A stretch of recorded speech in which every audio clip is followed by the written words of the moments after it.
Di tanah Jawa yang subur, hiduplah seorang satria muda bernama Damar Wulan. Ia bukan berasal dari kalangan bangsawan, hanya seorang pemuda biasa yang bekerja sebagai tukang rumput di Kepatihan Majapahit, di bawah asuhan Patih Logender. Namun di dalam dadanya, bersemayam semangat kepahlawanan yang luar biasa. Wajahnya rupawan, hatinya tulus, dan kesaktiannya tersembunyi, menunggu waktu yang tepat untuk bersinar. Pada masa itu, kerajaan Majapahit sedang dilanda kegelisahan. Adipati Belambangan yang perkasa, Minak Jinggo, memberontak. Ia bukan tandingan sembarang satria. Dengan senjata pusaka gada wesi kuning, ia berhasil menaklukkan banyak pendekar ulung yang diutus oleh Ratu Kencana Wungu, penguasa Majapahit yang bijaksana namun tengah berduka. Sayembara pun digelar. Barang siapa bisa mengalahkan Minak Jinggo, akan dihadiahi separuh Majapahit dan dijadikan suami sang ratu. Banyak satria gagah berani mencoba, namun semua pulang tanpa nama, bahkan kehilangan nyawa. Di tengah keputusasaan itulah,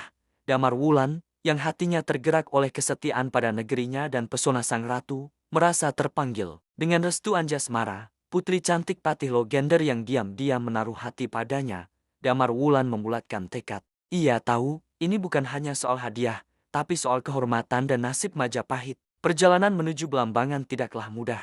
Damar Wulan harus menghadapi Layang Seta dan Layang Kumitir, putra-putra Patih Logender yang iri dan berniat mencelakainya. Namun berkat kesaktian dan kecerdikannya, ia berhasil lolos. Setibanya di Belambangan, ia tidak langsung menyerang. Ia menyamar dan berhasil mendekati dua selir Minak Jinggo, Dewi Wahita dan Dewi Puyengan. Dengan tutur kata yang halus dan ketulusan hati, Damar Wulan berhasil memikat keduanya. Dari merekalah, ia mengetahui rahasia kelemahan Minak Jinggo. Kesaktian Adipati Belambangan itu ternyata terletak pada senjata gada wesi kuning miliknya, dan ia hanya bisa dikalahkan jika diserang tepat di bagian pelipis kirinya saat ia lengah. Dengan bantuan kedua selir itu, Damar Wulan berhasil mencuri gada wesi kuning saat Minak Jinggo tertidur lelap. Pertarungan dahsyat pun tak terhindarkan. Minak Jinggo yang murka karena pengkhianatan itu mengamuk bagai banteng terluka. Namun Damar Wulan, dengan gada wesi kuning di tangan, bukanlah lagi tukang rumput biasa. Ia adalah satria pilihan Dewata. Dalam sebuah pertarungan sengit yang menggetarkan bumi,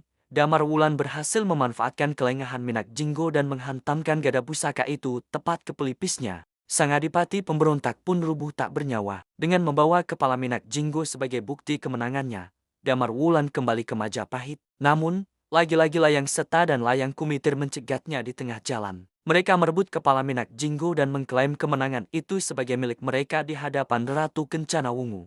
Damar Wulan yang terluka parah ditinggalkan begitu saja untuk mati. Majapahit bersorak, mengeluh-elukan pahlawan palsu. Namun Anjasmara, dengan cinta yang tulus, menemukan Damar Wulan dan merawatnya hingga pulih. Bersama-sama, mereka menghadap Ratu Kencana Wungu. Damar Wulan menceritakan semua kebenaran dan menunjukkan sisa potongan rambut gimbal Minak Jinggo sebagai bukti. Untuk menguji kebenaran, sang ratu memerintahkan diadakannya pertarungan antara Damar Wulan melawan Layang Seta dan Layang Kumitir. Tentu saja, kedua satria licik itu bukanlah tandingan Damar Wulan yang perkasa. Mereka kalah telak, dan kebenaran pun terungkap. Sesuai janjinya, Ratu Kencana Wungu menobatkan Damar Wulan sebagai Raja Majapahit mendampinginya. Pesta besar digelar, dan seluruh rakyat bersuka cita menyambut pemimpin baru mereka yang gagah berani dan adil. Kisah Damar Wulan pun terukir abadi, menjadi legenda tentang seorang pemuda biasa yang dengan keberanian, ketulusan, dan kesetiaan, mampu mengubah takdirnya dan menyelamatkan sebuah kerajaan besar. Sebuah bukti bahwa kepahlawanan sejati tidak lahir dari garis keturunan, melainkan dari hati yang mulia.